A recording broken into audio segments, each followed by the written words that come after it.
We hear from so many business owners who are struggling with high turnover, low morale, and teams that just aren't clicking. And so often the real problem isn't the product, the service, or the people. It's the culture. And that's why we would love to bring the business fix to your next event or webinar to help transform your team and to push your business forward. Ready to fix your culture and unlock your team's potential? Visit us at businessfixpodcast.com and click connect with us to learn more. There's a lot of business owners that say, hey, I'm flexible. I'm assuming you've experienced that where you're like, no, we like to go with the flow. Yeah, we don't like rules. Keep things. Yeah, we want to make sure that we've got the flexibility to do things how we need to, when we need to. And those typically have the employees that are bald. And it's not usually like male pattern hair loss. No. It's ripped out. Or they don't know why they don't have people stay. Yes. Correct. Those are also the no one wants to work here anymore people. Yes. Imagine that. It's expensive. Yes. It is amazing what some SOPs can do. And I don't want to say I'm not inflexible. No. Consistent. Yes, that's the word I was looking for. That is what we're talking about this week. Stay tuned. She's the CEO. He's the marketing and operations guy. If it's broken, you need the business fix. Since we're talking about consistency, you're gonna like this. Yeah. And this is not gonna surprise you. Okay. I had a big shift recently. My dog stopped liking egg yolks as much. No. Still loves breakfast. Just later in the morning, doesn't like egg yolks as much. So that caused me to shift from going from 4 egg whites and 2 whole eggs to just 4 whole eggs in the morning. Okay. That has been my breakfast for the past 12 years. Yeah. Believe we're talking about consistency. Yes, we are. I have worn out pans. Yes. That's consistency. What is the freakish thing that you do that's consistent? Everything. I'm trying to think. I was about to say, I know there's certain things. Everything. There's so many things in order. I know as a child, I had there were certain things. My mom would always say, if you didn't brush your teeth in the right order, her day was ruined. So, I am freakishly consistent when it comes to getting ready, doing things I need to do. Oh, wow. Yeah. That sounds like a therapy session. Probably. Maybe a little bit of OCD. Maybe. I've gotten a lot better. Kids will humble and mellow you. So I can believe as that. As with pets will do the same thing. Oh, yeah. Because there's times where, Irving, like I said, he caused the big shift for me because we had to go from, Yes. So, but I figured it out. It's been a couple of thousand eggs. Yeah. 10 or 12,000 eggs. So yeah, interesting. And I'll make sure I brush my teeth in the right order tonight. You have to brush your teeth in the right order. And I have to have silence usually in the morning for a few minutes. Just if you talk to me too early, that's just wrong. Can't. Oh, I have to be quiet. I'll keep that in mind. So why are you mad, Mom? Because you talked to me too soon. I'll keep that in mind. I will not text Chrissy before 9 a.m. It's okay. No, early's fine. It's just I need 5 minutes of silence before I do anything. Okay. Yeah, that's consistent. Mm-hmm. Yeah. You need stuff to wake up. My brain. I have to wake up and I have to just be in the right. Yeah. Pick my mindset. Okay. Duly noted. Yeah. Duly noted. That being said, every business owner, we want, every business owner besides us wants to be flexible. Yeah. I like flexibility. Yeah, I do too, because there's certain things and there's certain, lunch used to be at 1 o'clock for me every day for years. Mm-hmm. And now owning the business and it doesn't happen. No, I'm lunch on Tuesday. Next week it'll be Wednesday. Yeah. It depends on when people want to schedule this studio, stuff like that. So there's all sorts of those other inconsistencies. This is going to be a really long episode if I have time saying that. But flexibility, to me, it's a framework that allows for choice. And inconsistency is when you move the goalposts, when is the boss in? Yeah. What mood is the boss in? That it's so funny. I still remember, in fact, I just talked with another executive that I worked with, the owner of a company that I worked at before. You had no clue what he was going to say, when he was going to say it. you could try and predict his mood and be like, he's in a good mood. I'm going to ask for this today. But no. And he would scream you right out of the office. Oh, yeah. No. Yeah, he was not a pleasant individual. But so, yeah, that inconsistency makes it, I mean, it's stressful as hell. It is. It absolutely is, because it's a guessing game and people don't like to guess. No. And it's to me, I mean, we're like, I'm going to dive into my favorite saying here. If I'm walking into a shitstorm, yes, I want to know which way the wind is blowing. And if it is the poop tornado, what are you going to do? So from an HR and like the CEO perspective, I mean, why is unstructured flexibility, and I like that term there, unstructured flexibility, like seat of the pants, actually dangerous? I mean, for a company, rather like a company as a whole and its culture. And let's go even further, because I said HR, their legal standing, because this can legally bite you in the behind. Yes, it can. Yeah, I'm assuming you've seen that. Oh, absolutely. Several times. One this week. Yeah. Happens a lot. So I want to start by stating clearly, I am pro flexibility. Yes. And I like flexibility. I want people and myself to have autonomy, balance, and agency. It's really important. But what I've learned, sometimes painfully, sometimes by watching our clients do things painfully, is that flexibility without consistency doesn't feel freeing. It's really stressful. Yes. And so the biggest leadership lie we tell ourselves is that consistency is rigid. And in reality, consistency is what creates freedom for leaders and for teams. So I would say that as we talk about consistency, because that's really what I think we need to talk about when we talk about flexibility, is that there are 3 F's for consistency. So consistency. I was excited to figure out what the letter of the day was. I know it's F. And it's not the word you think it is. So consistency creates freedom. So that's one F word, but it's by reducing friction, fatigue, and fracture.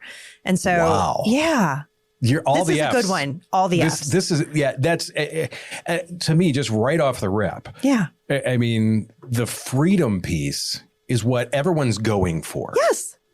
When they get flexibility, they think flexibility gives them freedom. It doesn't. Consistency is what gives you freedom. Yeah. No, that's awesome. So friction. Friction. Yeah. So that's when rules feel personal. Work becomes political. So let's talk about friction. Friction shows up when employees don't know what the real rules are because the rules change depending on who's asking. You have separate rules for your kids. You have separate rules for your employees, or this set of employees, or this set of kids. Like, don't do that. So this is where leaders think they're being kind by saying yes. But what the team really feels is another F word, and that's favoritism. And they don't like it. And from there, the other F word. Oh, yes. It becomes really bad. So here's what friction looks like in real life. Okay. Side conversations. How did they get that approved? How did they get that approved? I mean, like, that's just side conversations. Hesitation to ask for flexibility.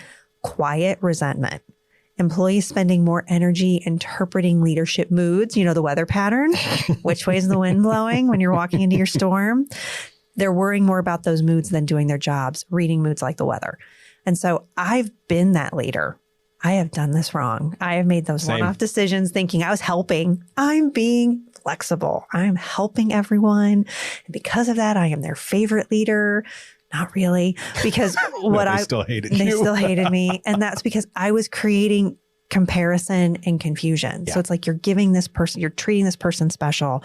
You're being favorites. No, I'm not. So, I mean, and at Clarity, we see this constantly. I mean, and leaders don't have a culture problem here. They really have a consistency gap. And so that friction is the first symptom. So, if employees have to read your mood to know the rules, that's not flexibility. That's friction. So we want to eliminate friction. Second one, you ready, is fatigue. I think we've both been there. We have. We have. And I would say this, decision exhaustion is a leadership tax that you don't need to pay. No. You don't have to pay it. This one hits leaders hard because it sneaks up on you.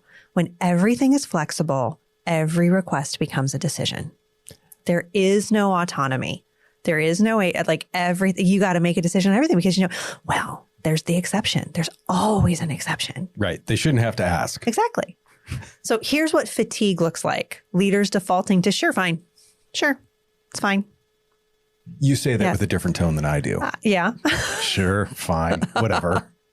Either way, or avoiding decisions altogether. You just kind of, you know what? Let me think about that. Oh yeah, I should have thought about that. Oh yeah, you'd asked me to think about that. So you never make the decision. I'll get back to you Tuesday. I didn't say which Tuesday it was. Correct. So managers feeling drained and resentful, like, oh my gosh, why are they always asking me questions? Don't they know the answer? Why are they asking me if they can do this? Well, because sometimes you've said yes and sometimes you've said no. Or if you're like this, the rule is that we don't do this. Well, you've said yes 3 times to this person. So somebody else is going to ask you too. Why is everybody asking me to approve their PTO when Janet's supposed to approve their PTO? Because you did it and you're not supposed to. So, and then there's that inconsistent answer simply because you're tired. Those of us that are parents can deal with this too. Like sometimes our teenagers are really good at knowing when to ask us questions because they know we're tired. I'm like, yeah, fine, go ahead and do it. So I don't want to deal with this. I deal with this. Or like, if you are worthless between 12 and 2, that's when your employees are coming and asking you the questions. So as a survivor of decision fatigue, I've had moments where I realized I wasn't making better decisions. I was making faster ones just to clear my plate. Yep. Go do that. Yep. You can do that. Yep. You can do that. Because I just want to get to the next thing. And that's a moment to reset. So that for me was a clear, like I've gotten much better at realizing when I'm not in the right space. So, and decision fatigue doesn't make you a bad leader. I think sometimes people think like, oh, I'm just exhausted making decisions. I must be a bad leader. That's not true. It just makes you human. Yeah. And in some cases, to me, it like, would you make that analogy to kicking the can down the road? Yeah. Yeah. Sometimes. I'll say yes now and deal with it later. Yes. Yeah. Yeah. So it's delayed. It's not delayed gratification. And if you remember, it's not. It's bad. Systems are what protect humans from burnout. Yes. So when everything is flexible, leadership becomes exhausting. And the difference between authoritarian and authoritative. So there are guardrails, there are standards, there are documented and clarified values. You need to be, as a leader, authoritative. You don't need to be authoritarian, but authoritative. This is what it is. That's what it is. Yep. And then that third F is fracture. That just sounds bad. Doesn't it? I know. Because this is where inconsistency quietly breaks trust and creates risk. And I would say that out of all of the F's that we've talked about, this is the most expensive. Because fracture happens when inconsistency erodes trust. Sure. And then this is what fracture looks like. Employees stop asking for flexibility. They stop giving feedback. They protect themselves instead of the mission. They're worried about themselves. And then culture becomes transactional instead of relational. And so you'd ask from an HR lens what this potentially does. Inconsistency is also where the legal risk lives. Sure. Because uneven application of policies is one of the most common factors in employee disputes. Because you applied this to this person, but you didn't apply the same standard and policy to this person. Great one, relationships in the workplace. Well, these people were allowed to date. You didn't say anything. Well, because it was the head of sales and the head of marketing. Well, but I want to date this other person. Well, no, you can't. I mean, don't do that. Trust. The way you say don't do that always cracks me up. Don't do that. Don't do that. We just don't. So trust isn't built on perks or promises. It's built on that predictability. And so people don't need to agree with every rule that you have. They do need to trust, though, that the rules apply evenly. And I think that's something that often as leaders, we think like, well, I want consensus. No, you don't. You want to be able to make sure that you can move the ball forward for your organization. Consensus does not always mean that everyone agrees. It's okay. You're the consensus. You are the consensus. It's you. Like you are, as a leader, you have to make tough decisions sometimes. Yes. And I want you to hear me in the context of someone who always wants to be a people pleaser. Okay. There were times when I was being coached by other individuals and saying, you need to remind yourself that you are the supreme leader of your business. Not because you're going to be an authoritarian dictator, but because you need to be authoritative in how you make this decision. Right. Yes. Now, I know there are some people that would hear that and be like, I am the supreme leader of my business. No, we need to talk a little bit more. You need to listen to a couple of other episodes. That comment was not for you. When someone says that, do you picture yourself with a bunch of medals on your chest like some others, like dictators? Exactly. If you've got the medals on or you got a scepter and a crown, right, or the like fancy uniform. Yeah, you got no. If that's where you are when you're thinking about that comment was not for you. But if you are the person who is like, I want everyone to like me. We talked about the nice leader trap. Yep. If you're that person, then you need to think about you are the supreme leader of your business. Your business is your baby and you've got to take care of that baby. So the people that are in your organization, your employees, are the caretakers. So you've got to make sure that you're giving them the right consistency and the framework to be able to move forward. So let's take the reframe of consistency and freedom, because we've talked about, well, I don't want to be completely inflexible. I don't want to consistency doesn't remove flexibility. It really makes it possible. 100%. Yes. And here's why it matters. We talk about being clear is to be kind. Clear rules remove fear. Clear processes remove politics. And those clear boundaries remove guilt. So that when employees know the guardrails, they're not anxious about asking. And when leaders know the framework, they're not drained by deciding. So policy isn't a cage, it's a container. And the container is what allows flexibility without chaos. It's why we have handbooks. It's why we have SOPs, clear mission, vision, and values. It's why we do those things and build that foundation. So I got a little bit more. That's okay. Clear policies. I knew you were going to like this one. I do. I really like this one because we talked about, the 3 C's of leadership. I mean, consistency, care, all of the things. So this is in the 3 C's of leadership. It is about consistency. So clear policies create boundaries. Boundaries do not kill freedom. We've had this conversation a couple of other episodes too. They create freedom. Yes. So how are we consistent avoiding friction, fatigue, and failure? There are 4 steps to avoiding the 3 F's. All right. I know you're going to talk about more operation stuff, but this is how we avoid the 3 F's. We define what's flexible and what's not. We standardize how flexibility is requested. We communicate decisions transparently, and we apply criteria evenly, even when it's uncomfortable. So in those 4 things, we get clear rules that lead to calm teams that have confident leaders. So you have to think about like improv comedy. I know that people think improv comedy is just absolute chaos. It is organized chaos because there are rules. Yep. There are yeses and there are nos. And without rules, it's not improv, it's chaos. But with those rules, it makes it really fun and interesting. And flexibility works the same way. Without consistency, it's not freedom, it's just noise.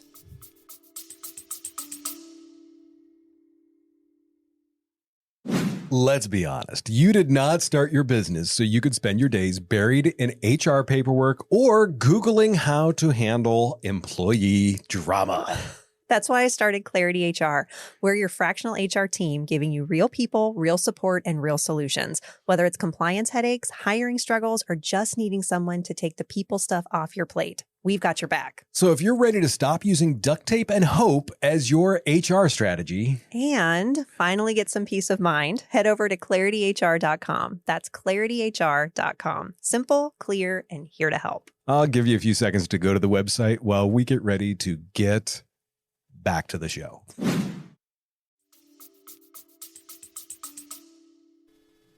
It's interesting because what it reminds me back to is that consistency.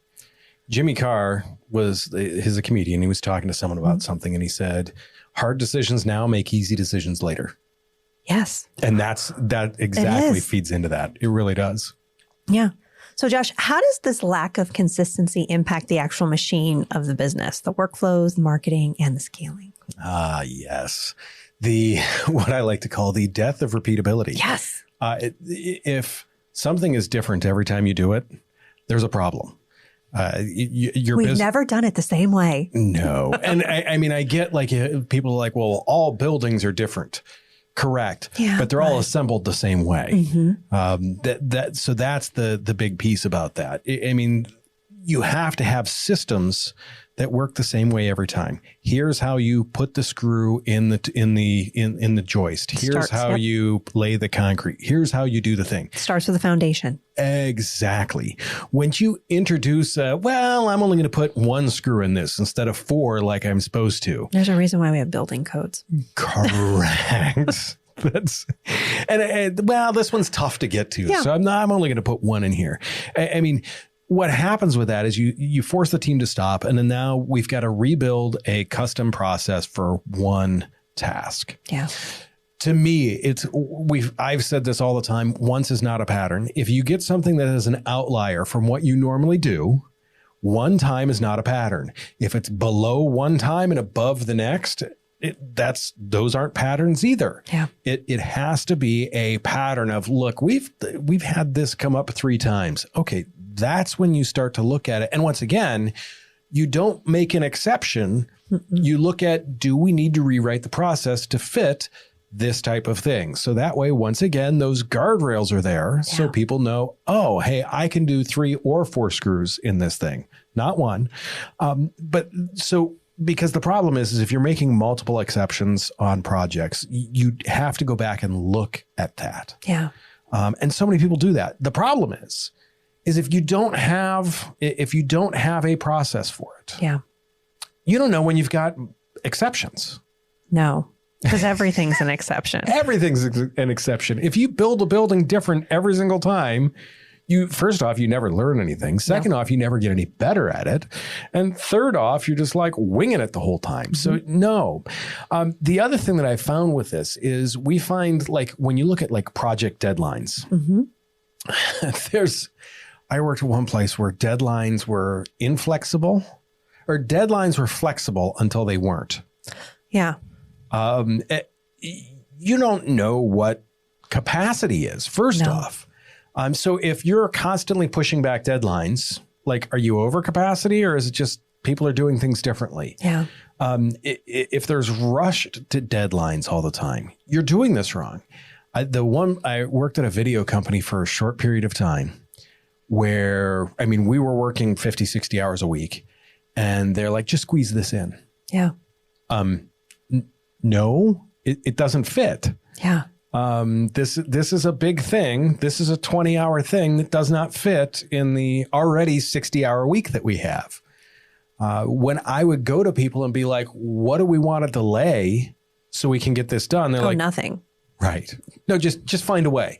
No, that's not how this works.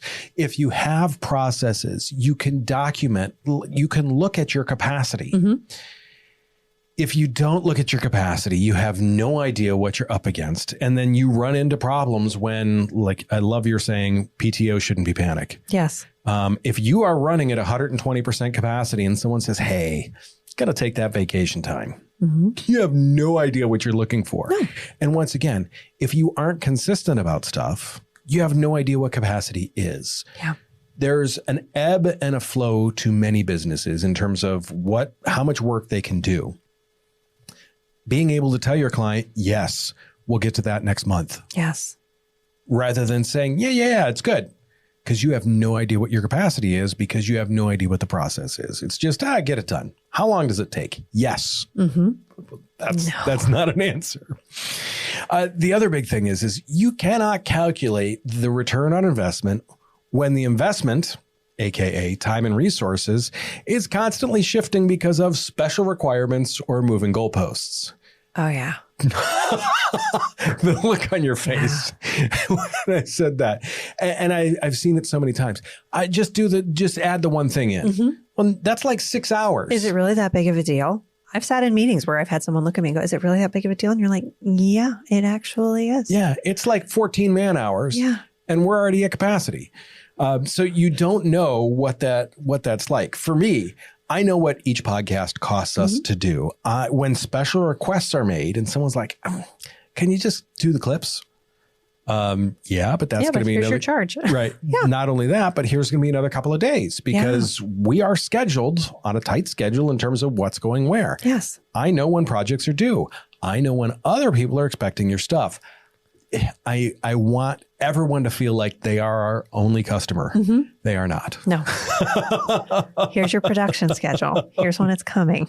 And it all starts with, could you just, like you said, it's the big operational debt of that flexibility of I'll just go ahead and do the things and screw the SOPs. We're going to throw this in here. Or like when the boss comes in, just add this into the project. And there's 4 people working on a project. They tell it to one per. Yeah. No. So first off, time is not free. Your time is not free. Yeah. Your employees' time is not free. No. Every exception creates a debt that the team has to pay back later through cleanup, confusion, or rework. Yes. They threw something in the middle of a project and it didn't get done quite right because it didn't fit the process. And now it's not up to your standards. And now it's really expensive because they get to do it twice. Yeah. Yes. Once again, this is a hit for you. And who the hell wants to pay for that? No. As a business owner, I typically only like to pay for things once. Yes. Buy once, cry once. Spend the time up front saying, let's do it right. This is what we do. This is how we do it. It's got to be true for both you and your employees. If you tolerate it or you tell your employees to go outside of the lines, guess what?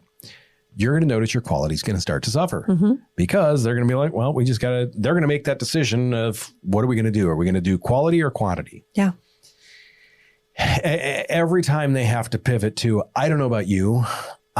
There's people that talk like I can multitask. I'm like, no, you can't. No, your brain cannot. Right. Scientifically proven. You Correct. cannot multitask. And for me, it takes me a little while to wind back up into something. Yes. And you distract me with something and, oh gosh, the next 20 minutes, I'm useless. Yeah. Who can task switch? Now, there are studies about how people can task switch and the speed within task switching, but you cannot hold two things at the same time. No. And there are some people that are very good at it. The example I like to give is an automotive shop. Yep. The manager of an automotive shop, he's managing the people. He's working on an estimate. And then the phone rings. Yep. And he can go hey, I'm going to talk on the phone. Okay, great. I'm right back into the estimate. I'm like, where the hell was I? Yeah.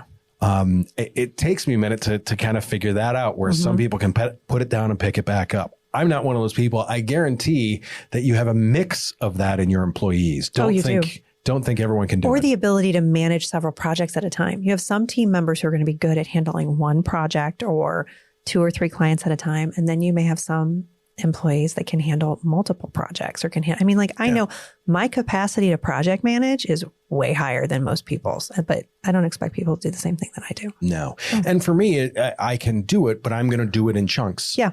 I can chunk this, I can chunk that, and I can chunk that, but I've got it tracked someplace. And once again, it all fits into a process. So I know, hey, I need to have this chunk of this project done by this date. Great. I'll work on this to get it up to date. Yeah. And then I can go work on the other one to get it up to date. And then I can go work on the other one to do that.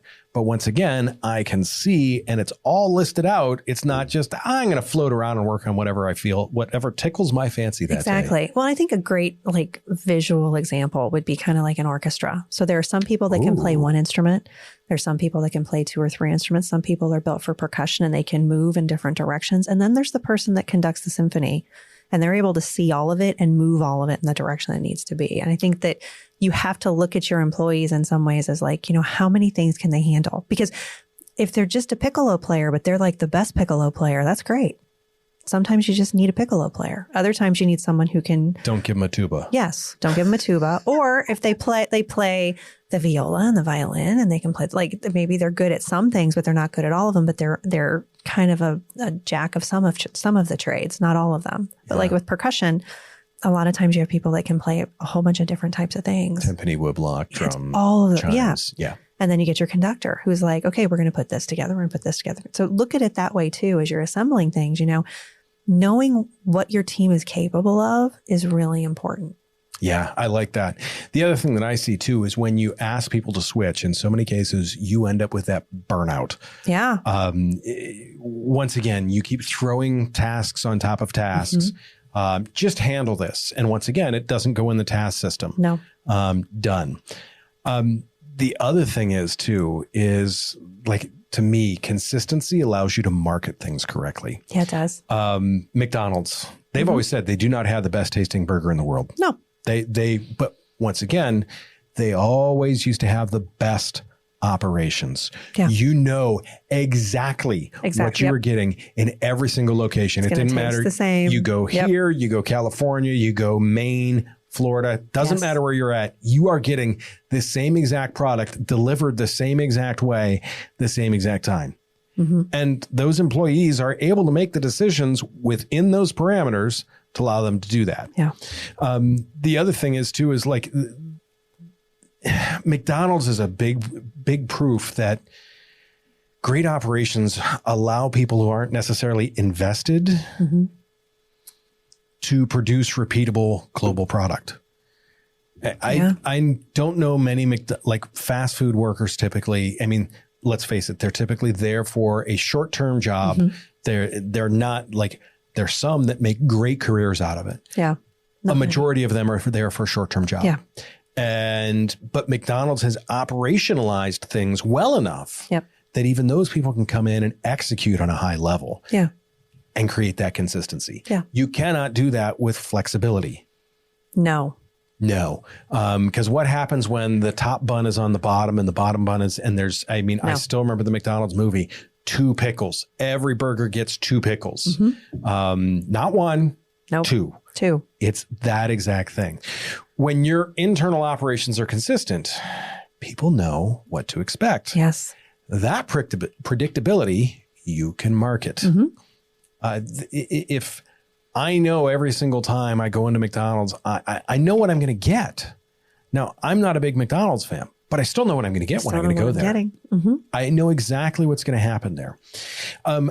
The other piece to that is between 7 and 15 times is how many times people need to see and or hear your stuff in order to remember it.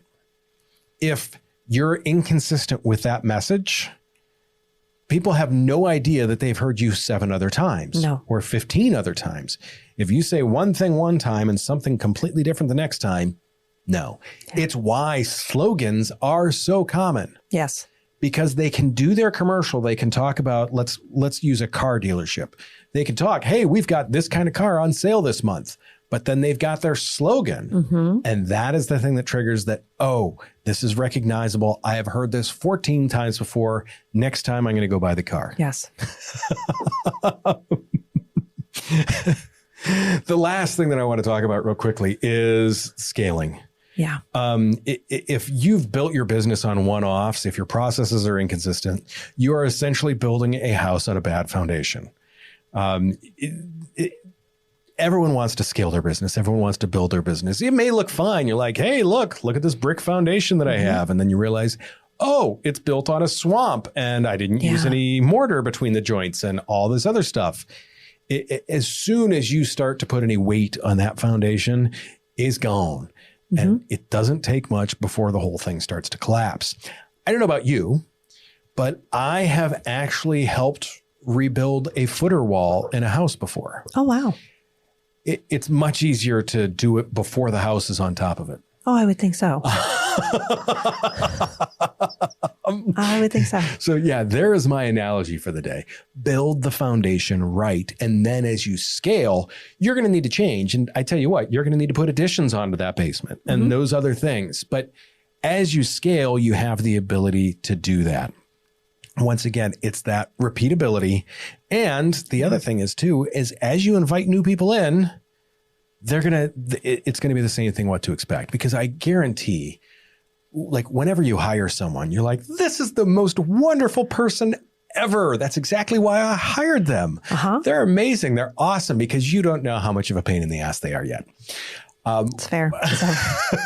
Everyone's on their best behavior when they're getting hired. Oh my gosh, yes. And if you're mortified, then just don't hire them. Right. And you think the world of them because they're always special. They have no flaws. It's like the first date. 100%. They come walking through the door. Champagne rains down from the heavens. Wonderful. Angels are singing. Yes. The lighting seems to be amazing on them. It's like there's an Instagram filter in front of them. Yeah. The problem is if you don't have these operations in place, when that person comes walking through the door, you're automatically going to treat them different. Yeah. Suddenly you've set them up with a different expectation 6 months later when they've disappointed you 3 times, and now you treat them the same as the rest of their employees. They're like, boy, they've really turned. Yeah. It was you, and you are the problem. That being said, how often does inconsistency come down to being, the cool boss? Do you like how I said that? Yeah, that's nice. And you're looking down, but did you? Nice job. I saw the jacket pop. Nice job. That's nice job. Because I'm that. You're the cool boss. Yeah, yeah. I would say no. Teams don't need a cool boss; they need a consistent one. Oh, they really do. I mean, leaders say yes often because they want to be liked, but being liked doesn't build trust. Clarity does. It's so funny. The leaders that I can think back that I liked the most were the ones where I'd walk in and be like, hey, can we do this? And they'd be like, nope. They'd be like, oh, well, I see this. And they're like, still no. Still no. And here's why. Exactly. I mean, if they just were able to say, nope, that we can't do that or whatever, I had no problem with that. Yeah.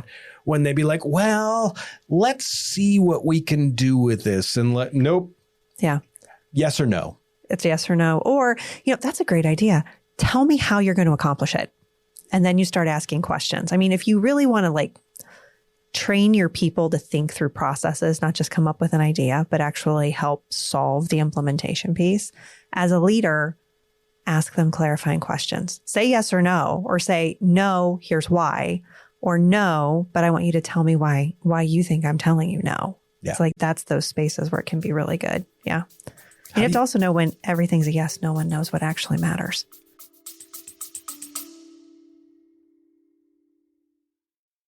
If you're a small business owner navigating the world of marketing or looking to establish yourself as an industry expert, you already know the power of a great podcast. But getting it all right from the sound to the strategy can be a headache. And that's where Pedal Stopper Productions comes in. We're the team behind the Business Fix and Chrissy's Better Business for Small Business Leaders podcast. One of the things I love about what you do, Josh, is that you're always willing to help out. And part of that is with your free 30-minute no-pitch podcast consultation. That's right. 30 minutes of our best tips, tricks, and podcasting basics. Absolutely no strings attached.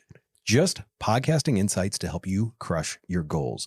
Visit pedalstopperproductions.com to book your no-pitch call today. That is pedalstopperproductions.com. And now back to the show. 100%. Yeah. Yeah. How do you, I like this topic. Mm-hmm. Documenting the flexibility. Oh, yeah. Like as an HR person, you want to document everything. We do. We love it. Insurance too. We love all the forms, all the signatures. I mean, just the sheer filing that you guys have to do. I know. Thank God for the cloud. So you want how to build a flexibility policy that's actually consistent? Yeah. I mean, because look, we need to adapt. Yeah. Business is changing. If you're still doing the same thing that you were in 1968, you probably have some problems now. Yeah. There's this new thing called the internet. You may want to check it out. You want to check it out. New thing called AI. You might want to check it out. You might want a policy about it. So just saying, you might. I would say, flexibility only works when it is documented. Yeah. Because if people don't know how to ask who decides or what the criteria are, I mean, it's already broken. Yep. So simple policy turns flexibility from favoritism into fairness. And to me, it's having something that I've seen before that was effective was if you need flexibility with something, it needs to go through two people. Yeah. Because it shouldn't be just we've all had bad days where we're just just do it and get the hell out of my office. Yes. If it has to go through two people, you are far less likely to have the just do it and get the hell out of my office syndrome. Yeah. That way it really brings that together and makes sure that there's accountability to it. Yeah. You can document it that way. The other thing that I see all the time is clients that break processes. Yes. And they're like, well, just do it this way. This would be so much easier. Mm-hmm. I'm dealing with one right now. I was about to say. I'm dealing with one right now. The look on your face said, this hits close to home. It does. To me, it's so funny because that is when stuff starts to go sideways. It is. The top thing for me is what you do. Yes. Do it. Don't let the client tell you how to do it. Take their feedback, take their input, but do the thing. Oh, and we're having this conversation right now because we have a client who we're walking through on an audit and they're like, well, we think you can do it in half the time. And we're like, we think you're taking a gamble here because we're pretty confident we can't. And they're like, well, how about we do this and then we'll pay you even more if it doesn't work. And I was like, well, that's fine because it's not going to work because I already know what we do takes 3 months. You want to do it in 1. And you like to talk a lot. So you're going to have a lot of conversations and it's probably going to cost a lot more because it's going to take a lot longer. And you know what? this is one of those where I'm like, your inflexibility is going to cost you. But if you're willing to take that risk, fine. Just know this is not our standard work product. I think especially when you've got customers that want to make an exception and you are willing to make an exception because you've had a relationship for a long time and they are a good client. Mm-hmm. But occasionally they just don't want to listen to you. It happens. It does. It does. Because I think I can do this better. I'm like, you are not an HR expert. You do something else, but that's okay. We'll let you be an expert for now. It might be expensive. It's really important that you walk through and you document that with them too and say, we want to be flexible. Let's see if we can do it, but we're not going to, there is a line in where our integrity and our ability to deliver good work product is. And if we get to that line, we're going to tell you. So. It's interesting because we deliver different things. Mm-hmm. We set ours up that if someone says, hey, we'd like to do this, we will set it up as a different product. Correct.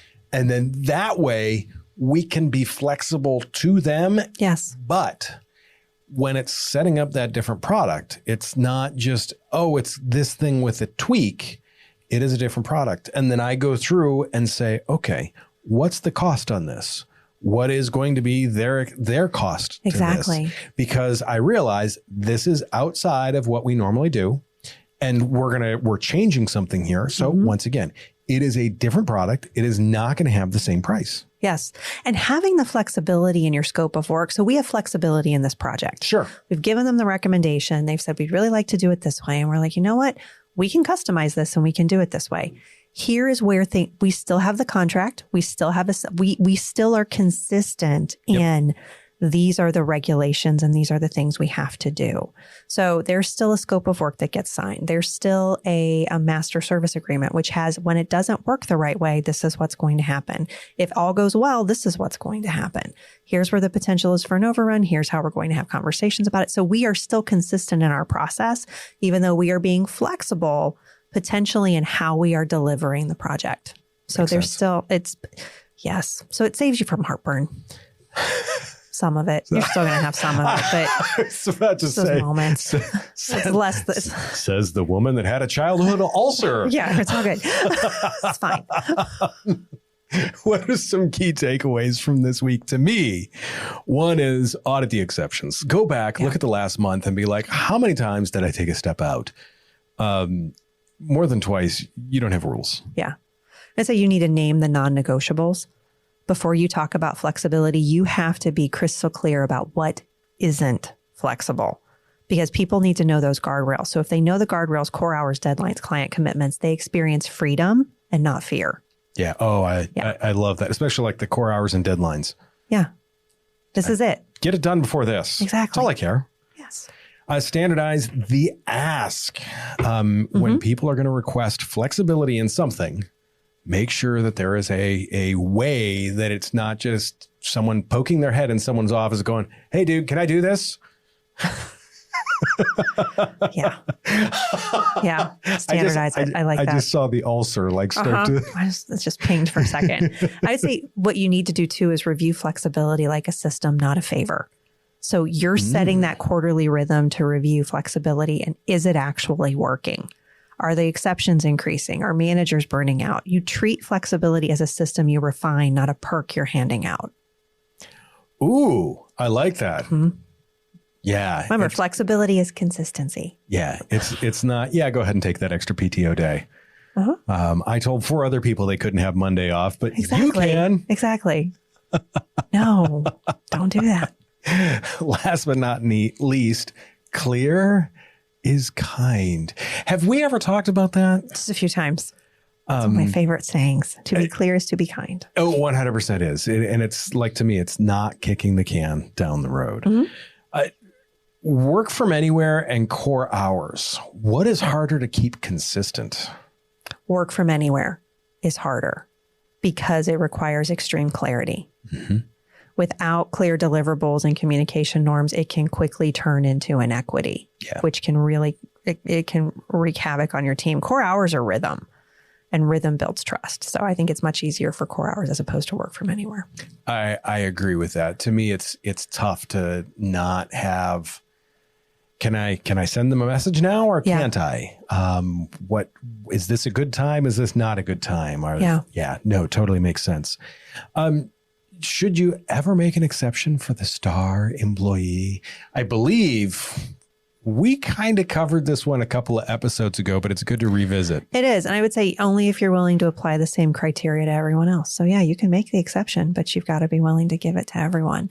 If the exception can't be explained transparently, you're trading short-term performance for long-term trust. There are times where you have to make exceptions. Yes. Or you can make exceptions. Like that's part of the flexibility of what we are as organizations. But you have to be able to defend it.